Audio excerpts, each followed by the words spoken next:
देश के पूर्व उपराष्ट्रपति जगदीप धनखड़ साहब जिन्होंने इस्तीफा दिया और उसके बाद से उनके बारे में कोई खोज खबर नहीं। अब उनके बारे में सवाल पूछना भी क्या गुनाह हो गया है, क्योंकि जो आज आपको ताजा दस्तावेज दिखाऊंगा उसके आधार पर खुद किसी को नहीं पता, आरटीआई का जवाब देने वालों तक को नहीं पता कहां कैसे क्या करना है। लेकिन आज देश की मीडिया को पता है। जी हां, जब साख पर सवाल खड़े होने लगे कि देश के उपराष्ट्रपति अचानक से इस्तीफा देते हैं, गायब हो जाते हैं, कोई खोज खबर नहीं, सवाल पर के घेरे में आती है सरकार, तो गोदी मीडिया टूट पड़ती है। उतरकर जो खबर चलाती है उसे देखने के बाद यकीन मानकर चलिए, धिक्कारेंगे इस देश की मीडिया को, आप धिक्कारेंगे ऐसे मीडिया संस्थान को जो सरकार की साख बचाने के लिए सिर्फ सूत्रों के हवाले से खबर चलाती है। और क्या खबर है, देखिए, पढ़िए और बताइएगा कहां है उपराष्ट्रपति, अगर सही जवाब दे दिया उन्होंने तो। यही नहीं, आज अंधभक्तों की कैसे आंखें खुलने लगी हैं, कैसे वो बताने लगे हैं बरसों बरस हम किस तरह से इनकी सेवा करते रहे, कैसे इनके नाम पर वोट कास्ट करते रहे, लेकिन नहीं, इस लायक नहीं है। साथ ही साथ आपको दिखाऊंगा कैसे इस देश के सरकारी खजाने को अपना चेहरा चमकाने के लिए, अपनी छवि चमकाने के लिए इस्तेमाल किया गया, और क्यों आखिरकार तेजस्वी यादव पर एफआईआर दर्ज कर दी, वो भी देखिए। नमस्कार, मैं हूं प्रज्वल गौतम और आप देख रहे हैं the live TV. The live TV, सच सबसे आगे। शुरुआत इस सरकारी खर्रे के साथ कर रहा हूं। ये खर्रा क्या है इसमें लिखा हुआ, ये आरटीआई है। ये 2 पेज का खर्रा, और दोनों पेज पहले आप देखते चलिए स्क्रीन पर, इसीलिए आपको दिखा रहा हूं, बड़ा बड़ा पढ़ते चलिएगा अपने हिसाब से क्या क्या लिखा हुआ है, क्योंकि ये मामूली चीज नहीं है। कोई मामूली सवाल नहीं पूछा आरटीआई से, एक ऐसा सवाल पूछा था जो हर एक के जहन में है। कुछ लोग पूछ रहे हैं, कुछ लोग आज भी न्यूट्रल हैं तो पूछ नहीं पा रहे, और कुछ लोग अंधभक्ति में शुमार हैं तो उन्हें पूछना बनता भी नहीं है। लेकिन आरटीआई ने क्या जबरदस्त जवाब दिया है, जरा पढ़िए। पूर्व उपराष्ट्रपति धनखड़ का इस्तीफा रहस्य। आरटीआई के जवाब में राष्ट्रपति भवन ने कहा कि 21 जुलाई 2025 को धनखड़ की राष्ट्रपति से मिलने की कोई जानकारी नहीं। यानी इस देश के उपराष्ट्रपति ने हमारे देश की राष्ट्रपति द्रौपदी मुर्मू मैम से मुलाकात की ही नहीं। इस्तीफा किसे दिया, किसे इस्तीफा दे दिया? एमएचए की अधिसूचना 22 जुलाई की है, लेकिन यह साफ नहीं है कि इस्तीफा कब और कैसे स्वीकार हुआ। क्या उपराष्ट्रपति ने बिना मुलाकात किए ही इस्तीफा दे दिया? इतनी तबीयत बिगड़ गई कि अचानक से उन्होंने इस्तीफा दिया और उसके बाद गायब हो गए। ये 2 पेज का खर्रा ये बताने के लिए काफी है कि क्या कोई गड़बड़ है। गड़बड़ बार बार मैं कह रहा हूं कि 21 जुलाई को इस्तीफा देने के बाद 22, 23, 24, 25, 26, 27, 28, 29, 30, 31 जुलाई तक आ जाते? नहीं, पूरा 1 महीने से ज्यादा बीत गया। 21 जुलाई से 21 अगस्त तक आप 1 महीने से ज्यादा का वक्त बीत चुका है।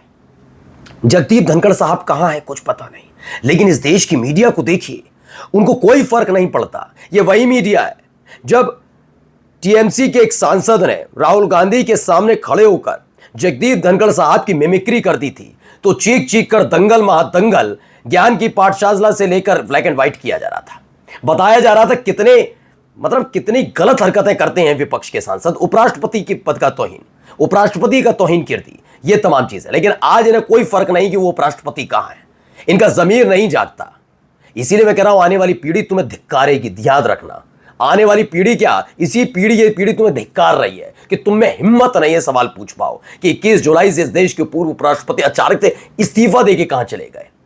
कोई अता पता नहीं। जिस आदमी के साथ इतनी हरकत की गई कि ना विदाई भाषण देने दिया गया, ना फेयरवेल देना दिया गया, और उसके बाद से वो गायब है, कोई सवाल का जवाब नहीं। और अभी ये निकल कर आया 21 जुलाई 2025 से कोई उन्होंने राष्ट्रपति से मुलाकात ही नहीं की।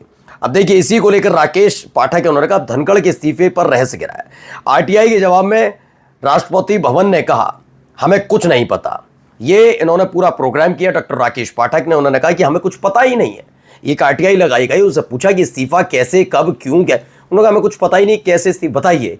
देश के राष्ट्रपति, उनके दफ्तर को नहीं पता उपराष्ट्रपति ने कब इस्तीफा दिया, ये एक जवाब है। और आप कहते हैं नहीं, देश में सब ठीक ठाक है। लेकिन जब ऐसी बातें उठती हैं तो क्या होगा? जब ऐसी बातें उठती हैं तो ये होता है, जरा पहले देख लीजिए। हिंदुस्तान की खबर आ जाती है, पढ़िएगा इसका।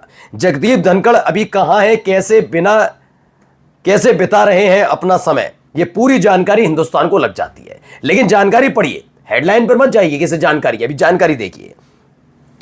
इन्होंने कहा कि ये हुआ, विपक्ष का ही नहीं था। उन्होंने सवाल किया आखिर जगदीप धनखड़ कहाँ और क्या कर रहे हैं। दरअसल धनखड़ इस्तीफा देने के बाद से अपने परिवार के साथ ही समय बिता रहे हैं और नियमित रूप से योगाभ्यास कर रहे हैं। वे इस दौरान टेबल टेनिस भी खेल रहे हैं। वे अभी भी उपराष्ट्रपति एन्क्लेव यानी उपराष्ट्रपति आवास में है। वो बात अलग है कि हिंदुस्तान की इतनी हिम्मत नहीं कि एक तस्वीर ही जारी कर देता, एक वीडियो जारी कर देता, ताजा तस्वीर ये है, सारी जानकारी है से। बहुत अच्छा है चैनल, बहुत अच्छा ये अखबार है, लेकिन जानकारी ये एजेंडा नहीं है क्या? किसने जानकारी दी? जानकारी देखी, मैंने आगे भी पढ़ा, मुझे लगा शायद किसी ने उनके परिवार के किसी सदस्य का इंटरव्यू लगाया हो, उनके परिवार में से किसी के बारे में बताया हो। नहीं, क्या बताया गया है? पूर्व उपराष्ट्रपति की दिनचर्या से अवगत एक व्यक्ति ने बताया, यहां तक कि यात्रा से लौटने के बाद भी वे अपने स्टाफ सदस्यों के साथ टेबल टेनिस खेलते थे। तो इन्होंने अनुमान लगा लिया वो टेबल टेनिस ही खेल रहे हैं। सुबह से 24 घंटे टेबल टेनिस खेल रहे हैं इस समय पूर्व उपराष्ट्रपति जगदीप धनखड़। यह हिंदुस्तान की पत्रकारिता है। देख लीजिए, जिन अखबारों को आप पढ़ते हैं उनका क्या है। आगे इसमें एक और लाइन है, इसमें बताया गया, सूत्रों की माने तो धनखड़ ने नए आवास को नहीं माना, ये मांगा है और ये सब बातें। इसी में पहले क्या लिखा हुआ पढ़िए।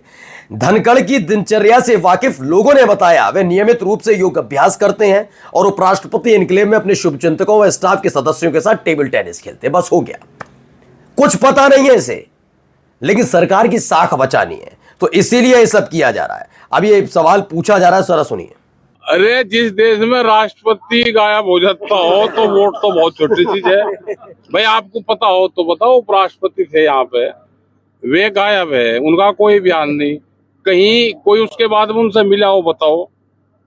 ऐसा तो है नहीं कि देश का तख्ता पलट हो गया और राष्ट्रपति उनसे बाहर भाग गए भाई। है तो भारत में ही। अब तो भारत सरकार को बताना चाहिए कि उपराष्ट्रपति यहाँ पे है, वे बीमार है नहीं है, कहाँ है। यही, क्योंकि यही सवाल उठाए कि आखिर ऐसा क्या है। और खबर यह भी आई, नरेंद्र मोदी ने 45 मिनट तक मुलाकात जगदीप धनखड़ से की थी। यह भी खबर थी कि एक मुलाकात हुई है नरेंद्र मोदी साहब में और जगदीप धनखड़ में। ये दोनों के बीच 45 मिनट तक बातचीत हुई थी, ठीक है ना। इन सब के बीच लगातार सवाल पूछा जा रहा है, जब प्रधानमंत्री मिल सकते हैं तो एक तस्वीर, एक वीडियो संदेश, एक लाइव कर ले पत्रकार जाकर। बहुत चिंता सताती थी ना आपको मिमिक्री करने पर, आज कोई चिंता नहीं आप लोगों को।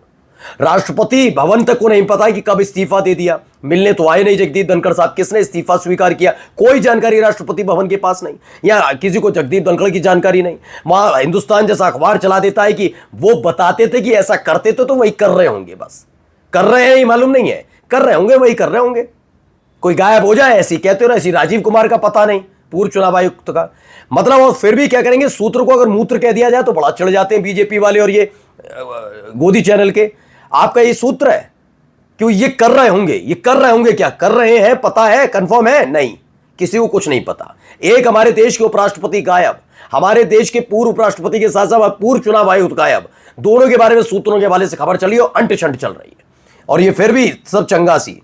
देखिए, नीतीश शाह ने भी लिखा, भाई ये बताओ, ग्रुप से पूछा कि एक्स वीपी धनखड़ साहब कहां है। कुछ मीडिया रिपोर्ट्स के मुताबिक 21 जुलाई को इस्तीफा देने के दौरान उनसे हाथापाई की गई थी, क्या वह सुरक्षित है? ये है, इसमें लिखा, नमस्ते, जगदीप धनखड़ ने 21 जुलाई को स्वास्थ्य कारणों से उपराष्ट्रपति का इस्तीफा दिया। रिपोर्ट्स के मुताबिक वीपी एन्क्लेव में और योग टेनिस कर रहे हैं। रिपोर्ट्स ये हिंदुस्तान वाली, हाथापाई खबरें पुष्टि नहीं हुई, विपक्ष उनकी चुप्पी पर सवाल उठा रहा है, लेकिन कोई कैद की पुष्टि नहीं। जनता जायज है पर वे सुरक्षित प्रतीत होते हैं। अधिक जानकारी के लिए आधिकारिक स्रोत देखें। लोग सवाल उठा रहे हैं, अब जो अखबार में छप रहा भाई। अब आइए एक और खबर आपको दिखाता हूं, जरा इनको भी देखिए क्या कह रही हैं। अब इस बिल के आने से आप अपनी आवाज़ भी नहीं उठा सकते, आप कोर्ट ही नहीं जा सकते, ठीक है। लैंड क्लॉज ख़त्म कर दिया, ऑडिट ख़त्म कर दी, तो बचा क्या है? आम आदमी पिसने के लिए बचा है कि ऑफिस जाए, कमाई लाए और स्कूल को चढ़ा दे, इसके सिवा वो कुछ नहीं कर सकते। ये भी शिकायत कर रहे हैं कि उनके डॉक्यूमेंट्स रोके हुए हैं और उनको बिल्कुल बैठने के लिए मना किया है। तो क्या आपको लगता है ये जायज़ है और इसको लेके आप लोग अगला स्टेप क्या लेंगे? देखिए, इसके लिए तो हम पहले से ही लड़ते आ रहे हैं और अभी भी लड़ रही हूँ। मैंने अपनी बेटी की मार्कशीट 12th पास आउट किया है, तो मैंने CBSE से मंगाई, मुझे स्कूल से कोई डॉक्यूमेंट नहीं मिला। कोई स्कूल ने आपको सपोर्ट नहीं किया, बिल्कुल नहीं किया, कोई डॉक्यूमेंट नहीं दे रहा। इलीगल फीस की डिमांड करते हैं, जो पेरेंट नहीं देते उनके बच्चों के डॉक्यूमेंट रोक लेते हैं। बहुत निराश हूँ मैं इस चीज़ से। मैं बीजेपी की बहुत बड़ी सपोर्टर रही हूँ और इवन मैंने इस गवर्नमेंट के लिए खुद वोट दिया है। मैं बीजेपी को पिछले 10, 12, 15 साल से देती आ रही हूँ, पर ये जो बीजेपी ने, ये देख लीजिए, आंखें खुल रही हैं। मैं 15 साल से बीजेपी की समर्थक थी और चुनाव में वोट दिया, लेकिन बीजेपी ने एजुकेशन सिस्टम पूरी तरह से बर्बाद कर दिया। इन्होंने कहा ऐसे ऐसे कानून ला रहे हैं कि आप आवाज ही नहीं उठा पाएंगे, खत्म खेल। यहां पर क्या हुआ, खबर निकल कर आई, तेजस्वी यादव पर एफआईआर दर्ज हुई है। तेजस्वी ने नरेंद्र मोदी को जुमलों की दुकान कहा था, जिसकी वजह से महाराष्ट्र और यूपी में एफआईआर दर्ज हुई। तेजस्वी ने कहा हम सच बोलते हैं और सच यही है कि नरेंद्र मोदी जुमलेबाज हैं। अब आप सवाल उठता है कि ये भी नहीं कह सकते। अब आप केवल उनकी तस्वीर लीजिए, उनकी पूजा अर्चना कीजिए, तभी आप राष्ट्रभक्त कहलाएंगे, वरना आप पर एफआईआर होगी, आपको पुलिस उठाकर ले जाएगी। एफआईआर दर्ज है, 30 दिन आपको गिरफ्तार करके रखेगा। कल मानकर चलिए चुनाव जीत जाए, मुख्यमंत्री बन भी जाए, तो इसी आधार पर 30 दिन आपको रखेगी कैद में। उसके बाद 31वें दिन तेजस्वी यादव का मुख्यमंत्री पद चला जाएगा। वो तो मोदी शाह के हाथ में आ गया है। ये स्थिति बना रखी है, बताइए। बीबीसी न्यूज हिंदी की खबर है, पीएम मोदी को बधाई देने वाले विज्ञापनों पर गुजरात सरकार ने 8 करोड़ 81 लाख रुपए खर्च कर दिए। पीएम मोदी को बधाई देने वाले विज्ञापनों पर गुजरात सरकार ने कि लो भैया मुफ्त का पैसा उठाते जाओ। और जाते जाते देखिए यहां बीजेपी नेताओं की हरकतें देखिए।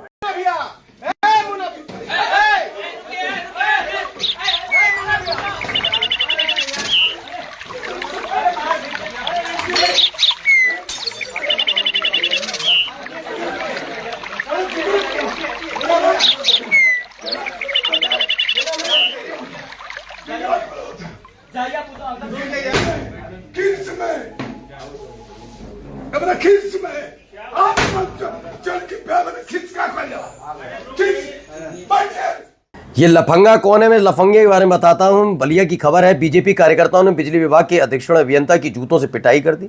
ऑफिस में बवाल काटा, दौड़ा दौड़ा कर मारा, वीडियो बनवा कर जूतों से मारा है। ये देखिए कैसे उसके साथ मारपीट कर रहे हैं, आगे की वीडियो देखिए, जूतों से मारा जा रहा है। देखिए ये इनकी लफंगाई है, इनका धक्का मुक्की मारपीट सब कुछ किया जा रहा है। और लफंगाई करने वालों के खिलाफ फिर जब जनता खड़ी होती है तो कानून ला दिया जाता, आवाज़ कोई नहीं उठाएगा। नमस्कार।